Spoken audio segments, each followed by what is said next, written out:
Bonjour à tous, je vous fais une petite vidéo. Juste pour préciser, parce que j'ai été pas mal en colère envers les femmes en général. J'ai bien compris que mon passage était terminé, hein, par contre, et que bon, j'étais bien générale, merci beaucoup. Qu'est-ce que je veux dire? Je vais pas partir dans les détails, mais bon, je suis joker, hein, voilà, joker général, moi. Mais de la France, entre autres. C'est-à-dire, voilà, je peux servir à tout un tas de personnes. C'est la réalité aussi de ce qu'on gagne, hein. Mais à un moment donné, je suis pour la vérité. Voilà. Donc je vais remettre les choses au clair à ce niveau-là. C'est-à-dire que si j'estime que tel pays est injuste envers un autre,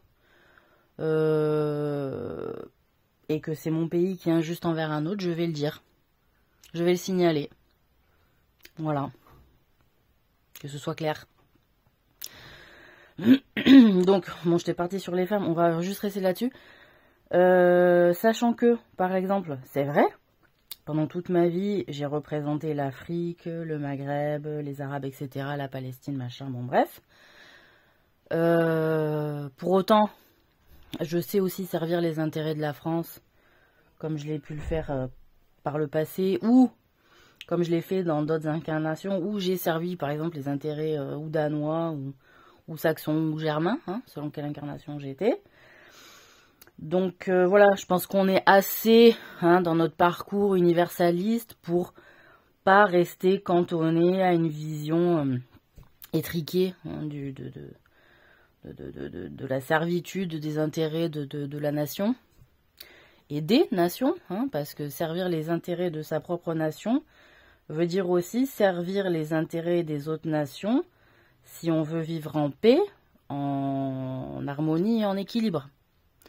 Quand je disais lors de l'une des dernières vidéos que les gens n'aiment pas la paix, peut-être parce que c'est moins rentable, va falloir trouver un moyen à ce que la paix soit rentable.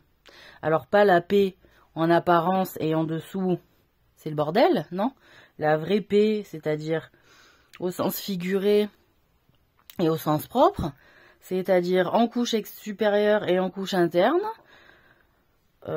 parce qu'à un moment donné, on est tous très très fatigués, je pense, de cette dichotomie mentale où on doit réfléchir à ce qu'on doit dire en apparence et ce qui se dit en fait en interne, c'est-à-dire télépathiquement.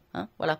Moi, c'est pour ça qu'à un moment donné, j'estime avoir gagné mon droit de dire la vérité verbalement. De toute façon, c'est le pacte que j'ai passé avec Dieu, que ce soit clair. C'est mon rôle, de vous éveiller aussi. Voilà. Après, je pense que ça devrait donner envie à quelques autres d'ouvrir leur bouche, puisque quand même, il y a du résultat quand on l'ouvre, du coup. Il y a du résultat. Et puis, ça libère tellement, mentalement les gens, ça fait tellement de bien. Enfin bon, bref. Donc,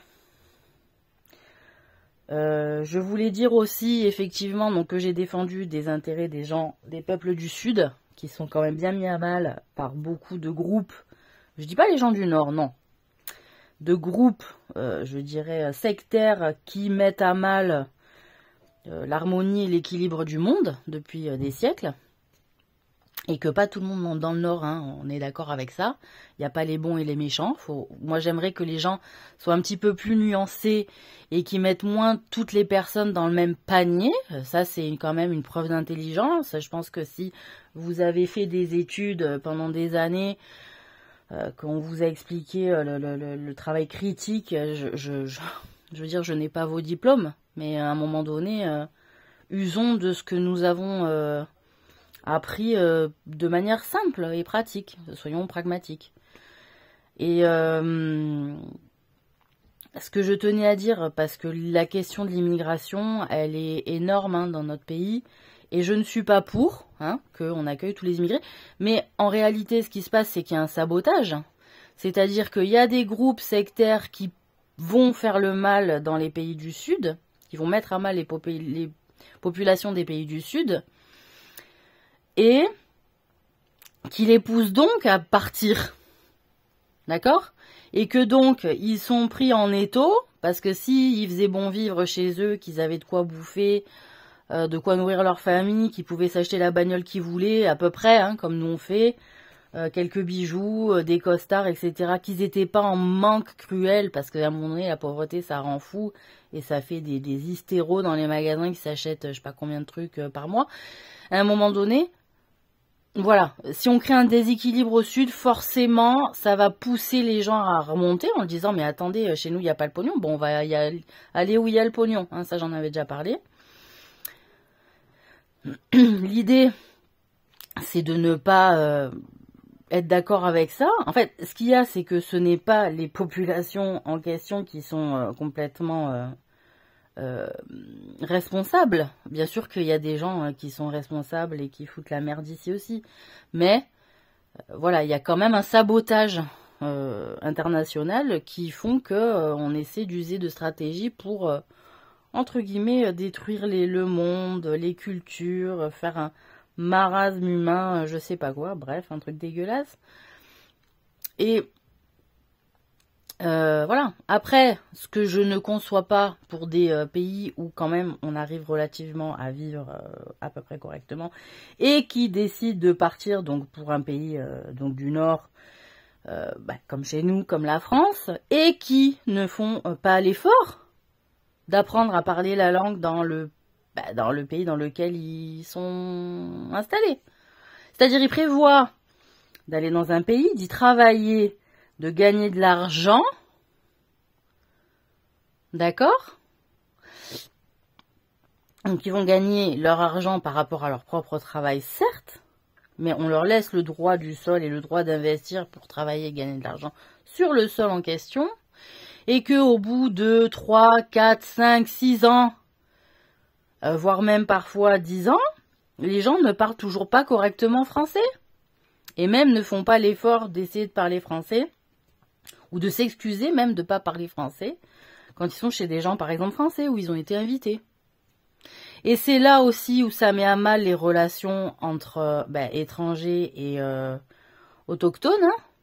C'est qu'à un moment donné, il y a de la compréhension. C'est-à-dire, attends, on t'accueille, tu viens, il n'y a pas un problème, on fait partie des gens qui ne te jugent pas, qui acceptent le concept que des gens d'ailleurs puissent vouloir faire de l'argent et s'installer ailleurs, il n'y a pas un problème. Mais moi, ça m'offusque, hein. Moi aussi.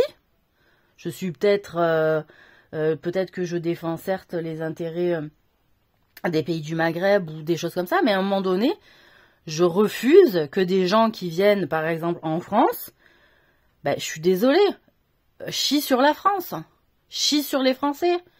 À un moment donné, si tu critiques la politique française parce qu'elle fait du mal chez toi, ne viens pas en France, choisis un autre pays. Tu choisis un autre pays. Parce qu'à un moment donné, tu vas pas voler l'argent des Français ou le travail des Français. C'est juste, tu vas attiser une espèce de haine et de manque de respect, alors que, générationnellement parlant, on n'a plus vraiment la mentalité colonialiste. La mentalité colonialiste, elle est quand même plus ancienne que ce qu'elle est nouvelle. Donc nous-mêmes, en tant que Français, on se détache de cette politique colonialiste et on la dénonce régulièrement. Mais c'est juste que même je fais partie des nouvelles générations qui l'ont dénoncé. Je veux dire, à un moment donné, c'est trop fort de café. Hein, elle me saoule, celle-là, putain. Tiens, attends, je vais me la faire.